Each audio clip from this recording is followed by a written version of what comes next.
morning, Mr. Ryan. Are you alright? Good, dude. Okay. Okay, so how many sorting algorithms have we talked about so far? Merge sort, insertion sort, bubble sort, quick selection sort. Okay. Quick sort.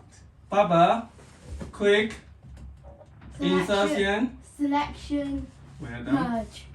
Selection, Merge. merge. And what else? I think there's one more. Bubble, select. Oh no. Oh yeah, that's it. Yeah. So which three has this average O n square complexity? Time complexity. This. This one is O n log n. Remember? Oh yeah. Wait. This. Bubble. Yeah. These three, and this is still O n log n. Okay. And for the quick sort, the worst case is O n square. Okay. And in the best case, is the bubble sorting is O n. Yeah. And also the insertion sort, this is O n. And on average, this is O n square. Yeah. But for the selection sort, the number of swaps is no more than n, right? Yeah. Okay. So today we are going to talk about another sorting algorithm, which is not like general. This is general sorting algorithm. It means that we can sort anything, right? You're just giving me the numbers, the elements, the strings, whatever, because these sorting algorithms are based on comparison, right? Yeah. What's comparison? You compare, right? For example, bubble sorting, we want to compare the current number or element to the next one, and then we want to swap it if the current number is bigger than the next one. So that's comparison. Yeah, we have this comparison. Quick sort, you need to find out the numbers which is smaller than the pivot, bigger than the pivot. That's kind of comparison. Insertion sort, you want to insert the current element to a place where it belongs to. So you need to compare the numbers along the way, backwards. Selection sort, you select the number, which is select the smallest number, right, in the unsorted area, and then you swap it to the front, right? That's selection sort. And merge sort, we want to compare. We want to divide the array into two, and then we sort both parts, and then we can merge it. Yeah, we know how to merge two sorted array, right? Yeah. Okay, so selection sort.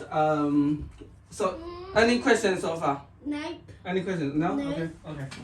Okay, so what's the difference between insertion sort and selection sort? These two are sometimes quite confusing to each other, right? It's not easy to remember, right? Yeah? Okay, so I try to explain one more time, okay? Insertion sort, let's say 5, 4, 3, 2, 1. So we are here, we want to insert these to the front, so that become 4, 5, 3, 2, 1.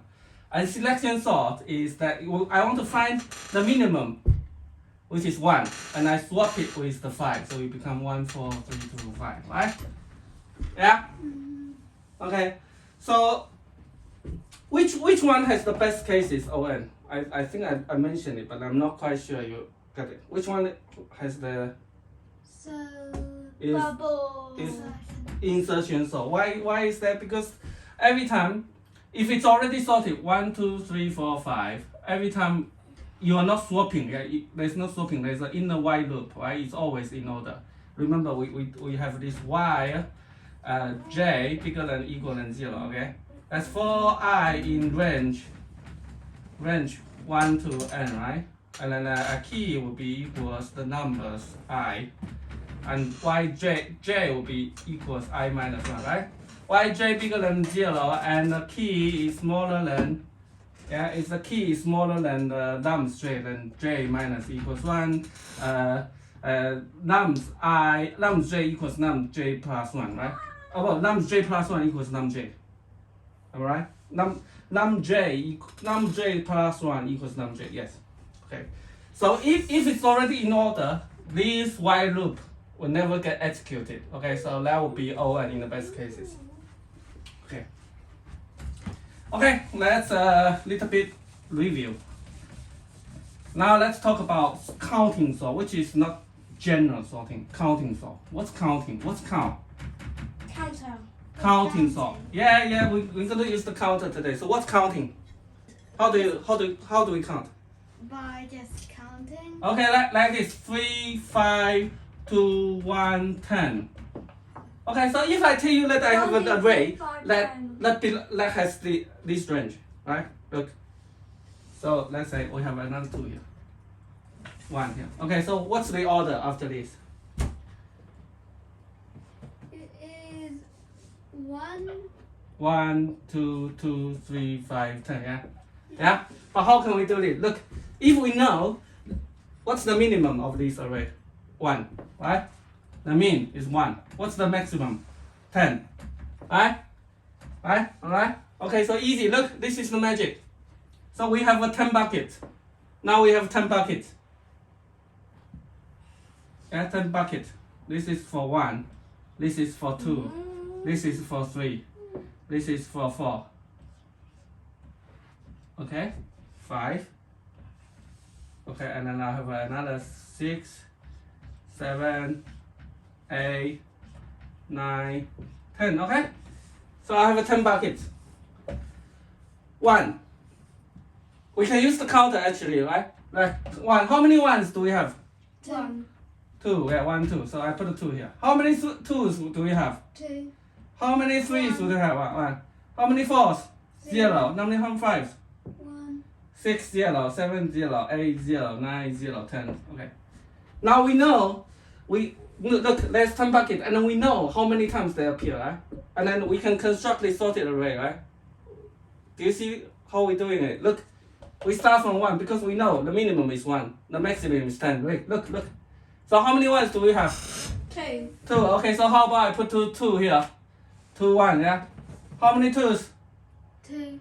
Okay, look at what I'm doing. Look what I'm doing. How many 3s? 1.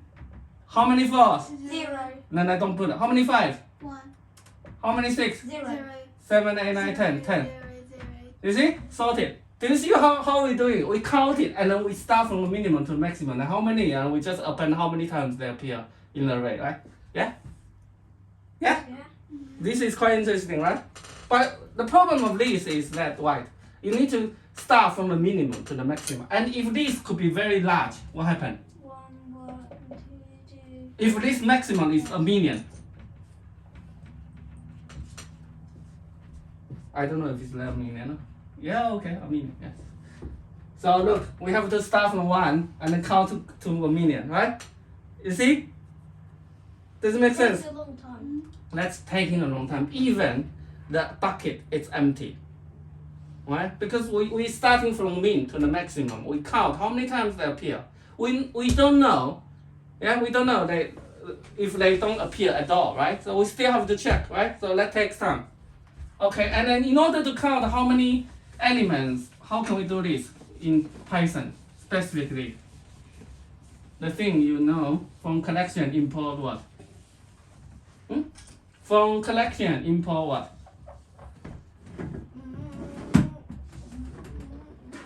Import what? The one, what kind of data structure can we use to count the number of elements appear in an array or whatever? Notebook. Yeah, notebook, hash table, and specifically for that thing, we start with the C. What's that thing called? Counter. Yeah, counter. So let's say define counting sort, and then we're given the numbers. Yeah. First of all, we want to find out the minimum. So we can say minimum value equals the mean. We can just do this mean nums, yeah? Yeah? Or, and the maximum value equals max nums, right? And then C equals counter. Look, if we do the counter, we count how many elements, the number of times they appear, right? Okay, now we have this answer. We want to construct this array, yeah? This is the sorted array. Come on, Eric. Okay, let's say sorted array, okay, sorted array, ARR equals empty. And now we go to list for I in range, start with the minimum value up to the maximum value. Do I need to do something here? Maximum value. Maximum. The inclusive minimum to maximum. What should I do with this one? Because it's open, it's closed open, so I have to do a plus 1, yes. Yay. And what's the missing here? Column. Yeah. Look, I'm now checking I, right?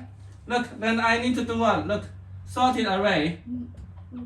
Sorted array dot append, right? Dot append plus equal or append. And plus what? Plus what? Dot append. Let's do a dot append, okay? Dot append. Append what? Actually, we not dot append. We want to extend. There's a function called extend. Dot extend. What's the difference between append and extend? I tell you, okay? Extend I, right? Current element is I times how many times they appear? Ci times, right? So look, I, this is the number we want to check how many times, right? And how many times they appear? We just append it, right? Yeah? Yeah. And then return sorted array, right? That's it. Look, it's easy, look.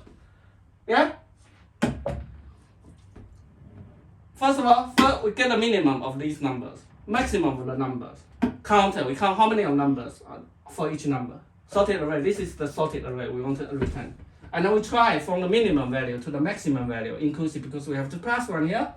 And extend, yeah, how many times they appear, Ci, for I element to appear. Alright, right, look. A equals 1, 2, 3, this is the list. A dot append. Append 4, that will become 1, 2, 3, 4, right? A dot extend. Yeah?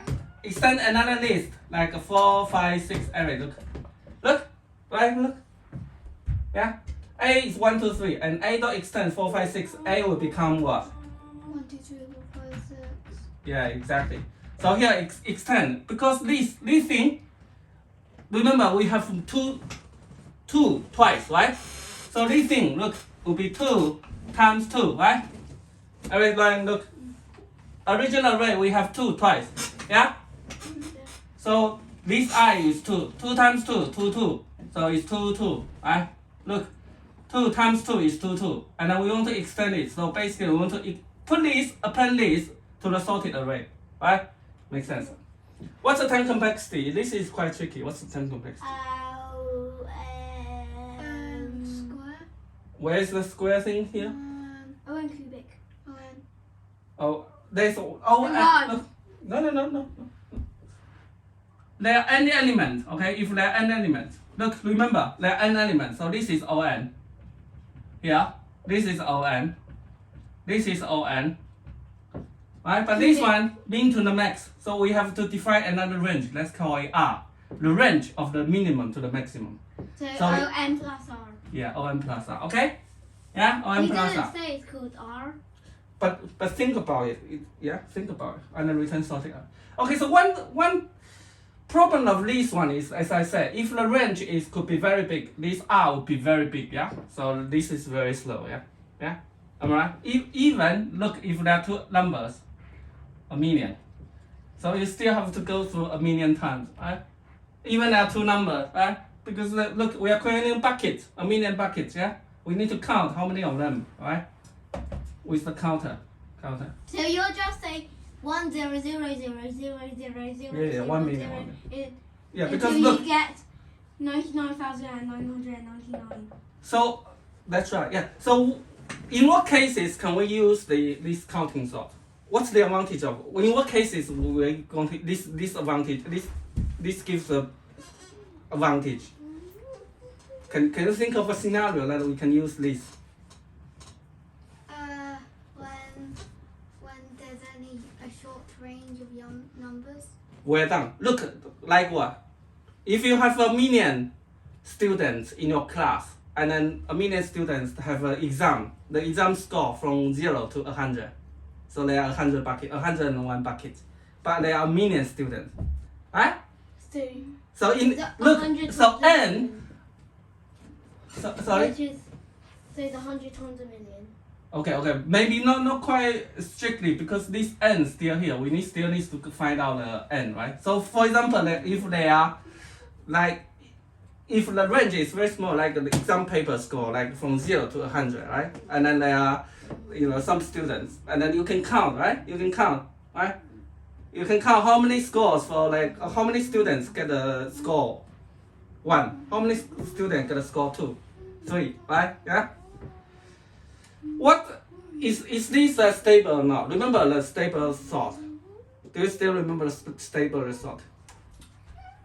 Three Yes. paths. If after sorting the order is exchanged, if you after sorting you give me 3 then this is not stable. For this one, it's not easy to say, right? Because we are constructing the number, so it's not a stable sort, right? Because you don't know which I is which, yeah? Because we are constructing the any sorted array. Make sense? Okay, that's it for today. Good job. Bye bye. Bye. Bye bye.